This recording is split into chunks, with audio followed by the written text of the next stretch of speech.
Менің пердем сырылады әлемге, терезеден ай қарайды қияқта. Терезелер, терезелер, түнгі алматы үйлері, әрбір үйдің жүрегі бар сияқты. Әрбір үйдің жағып отын, шырағын, жан аналар түнде дұға қылады. Балапаным аман жүрсе екен деп қанат қағып кетсе дағы қыраны. Қиядағы қызын ойлап, қамығып, ұядағы ұлын жүрер мәпелеп, терезенің түнде жанған жарығы сағынышын сездірмейтін әкелер.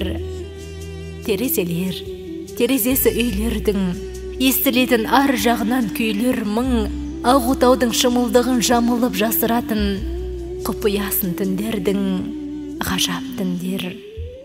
Өмір ғажап сүйгенге, ал ғашыққа күту ауыр түнден де сырын айтып, су құяды бір ару терезенің алдындағы гүлдерге.